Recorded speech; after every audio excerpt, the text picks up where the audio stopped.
Na lição anterior, descobrimos que níveis de VI raramente são os mesmos para qualquer preço de exercício em um vencimento específico.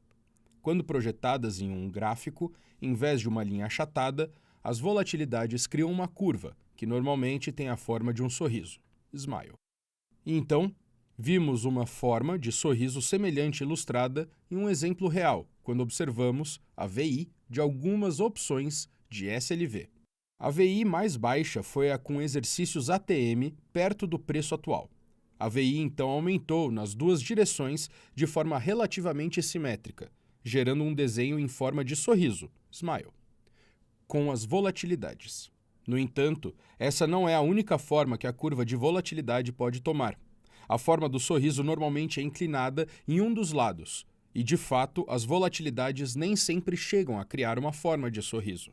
Por exemplo, as volatilidades podem criar um sorriso simétrico no qual as calls OTM são precificadas quase como puts OTM, em termos de volatilidade.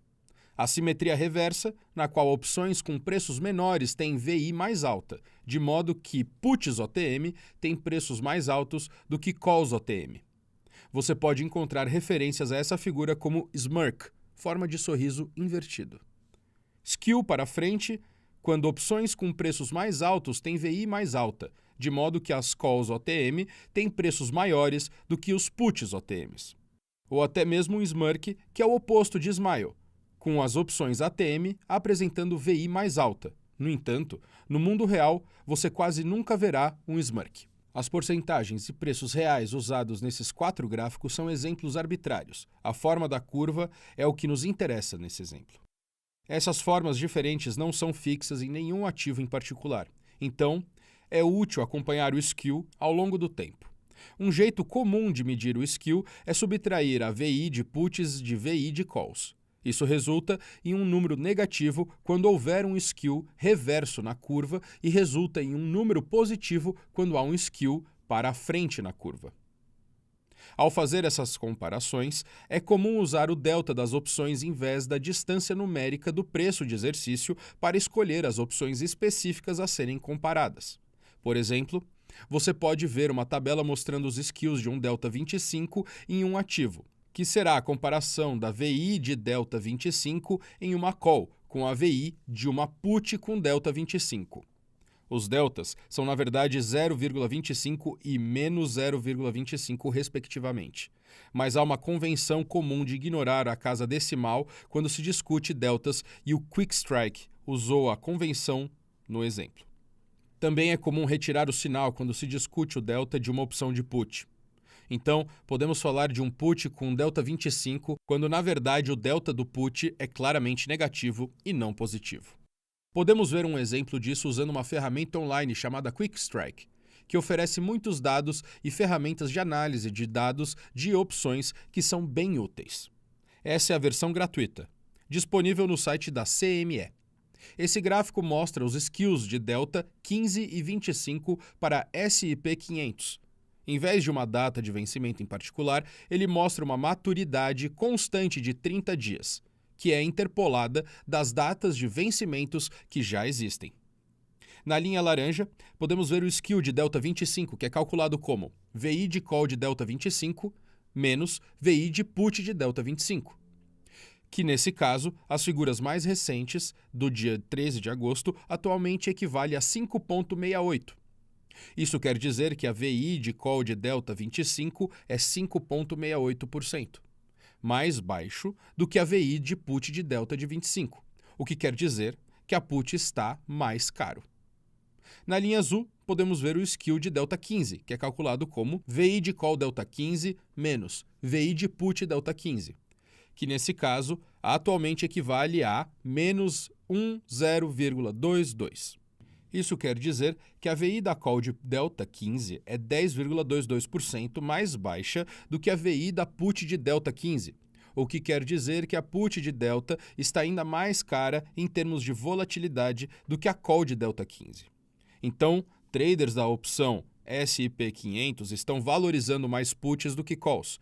Isso é muito comum nesse mercado, no qual quedas do preço subjacente costumam ser mais voláteis do que os aumentos do preço. Também é comum que traders nesse mercado façam o seguinte: comprar proteção para suas posições subjacentes longas, através da compra de puts como um tipo de seguridade. Transformar sua posição subjacente longa em uma call coberta, vendendo uma call contra ela para gerar um tipo de rendimento. Ou fazer as duas coisas, vendendo uma call e comprando uma put, executando o que for conhecido como uma reversão de risco ou colar. Podemos ver que essa tabela da Quick Strike, na verdade, está marcada como reversão de risco no menu à esquerda, pois ela mostra efetivamente o quão barato ou caro é executar uma reversão de risco que usa opções com um delta em específico. Embora, naturalmente, essas não sejam as únicas estratégias executadas, elas são populares nesse mercado e cada uma delas tem o efeito de aumentar preços de puts em relação a calls. Gráficos de skill semelhantes estão disponíveis para opções de criptomoedas também. O Quick Strike também tem os mesmos dados disponíveis para Bitcoin e Ethereum. No entanto, até a produção dessa lição, eles só usavam as opções CME para os dados, então não possuem o volume e a liquidez maiores da Deribit. O Genesis Volatility é o site que foca mais em opções de criptos, que pode ser encontrado no endereço gvol.io. Nesse gráfico, observamos o skew da maturidade constante de 30 dias. Então, ele será semelhante, mas não exatamente o mesmo que observamos o skew de delta 25 que vimos na Quick Strike. A skew ainda é calculada como VI da call menos VI da put, mas em vez de usarmos uma opção específica, uma volatilidade implícita média é calculada para todas as puts que têm valores de delta entre menos 0,30 e menos 0,20, e todas as calls com deltas entre 0,20 e 0,30. Como podemos ver nesse exemplo, o skew no meio de julho foi negativo, o que quer dizer que puts estavam mais caras do que calls. Porém, durante o final de junho e o começo de agosto, isso mudou.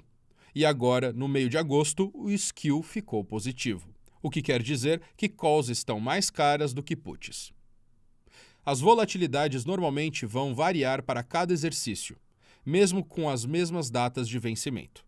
Quando projetadas em um gráfico, elas criarão uma curva que normalmente é inclinada para os lados.